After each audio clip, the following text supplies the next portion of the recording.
యువకులందరికీ నమస్తే అన్న. పొద్దున్న లేస్తే కేసీఆర్ మాకు ఉద్యోగాలు ఇవ్వట్లేదు అని ధర్నాలు రాస్తారోకలు చేస్తున్నటువంటి యువకులందరికీ నా సెల్యూట్ అన్న.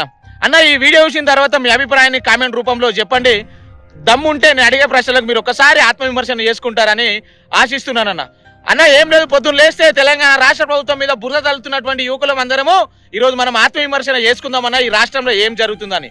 అన్న, తెలంగాణ రాష్ట్ర ప్రభుత్వం రాకముందు, మన తెలంగాణ ఏర్పడక ముందు కాంగ్రెస్ వాళ్ళు పరిపాలించినప్పుడు 2004 నుంచి 2014 దాకా వాళ్ళు మన రాష్ట్రంలో మనకి ఇచ్చినటువంటి ఉద్యోగాలు కేవలం 24,000 మాత్రమే అన్న. అదే తెలంగాణ వచ్చినప్పటి నుంచి నేటి ఈ రోజు వరకు 10 సంవత్సరాలలో దాదాపు తెలంగాణ రాష్ట్ర ప్రభుత్వం ఇచ్చినటువంటి ఉద్యోగాలు 2,32,000 మందికి తెలంగాణ రాష్ట్ర ప్రభుత్వం ఉద్యోగాలు ఇచ్చిందన్న.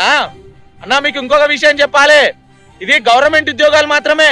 ఇంకా ప్రైవేట్ ఉద్యోగాలుగా మాట్లాడుకుంటే నాన్ ఐటీలో 15.9 లక్షల మందికి నాన్ ఐటీలో ఉద్యోగాలు వచ్చినాయి అన్న. అన్న, ఐటీలో 9.2 లక్షల మందికి ఐటీలో ఉద్యోగాలు వచ్చినాయన్న. మొత్తం కలిపితే దాదాపు 25 లక్షల మందికి ఈ రోజు తెలంగాణ రాష్ట్ర ప్రభుత్వము ఉద్యోగ కల్పనలు కల్పించిందన్న. దాదాపు 20,000 కంపెనీలు వచ్చి ఐటీ పెట్టుబడులు మన రాష్ట్రంలో పెట్టిర్రు. మనం చాలా ప్రౌడ్ గా ఫీల్ కావాలన్నా, ఇది మన రాష్ట్రం గొప్పతనం అని చెప్పి దీనికోసం మాట్లాడాలన్నా. అన్న, కాంగ్రెస్ వాడు వచ్చి రెచ్చగొడితే, బీజేపీ వాడు వచ్చి రెచ్చగొడితే రెచ్చిపోయి ధర్నాలు రాస్తారోకులు చేయడం ఎంతవరకు కరెక్ట్ అన్న? ఒక్కసారి గుండె మీద చేయి పెట్టుకొని ఆలోచన చేయండి అన్న. అన్న, ఇంకొక విషయం అన్న, ఉద్యోగాలు కావాలి అని చెప్పి ధర్నాలు రాస్తారోకలు చేసేది మనమే. మళ్ళా వయసు పరిమితి పెంచాలి, రిటైర్మెంట్ ఏజ్ పెంచాలి, 58 సంవత్సరాలకు రిటైర్మెంట్ ఉండద్దు, దాన్ని 65 సంవత్సరాలకు తీసుకోవాలని చెప్పి ధర్నాలు రాస్తారోకలు చేసేది కూడా మనమే.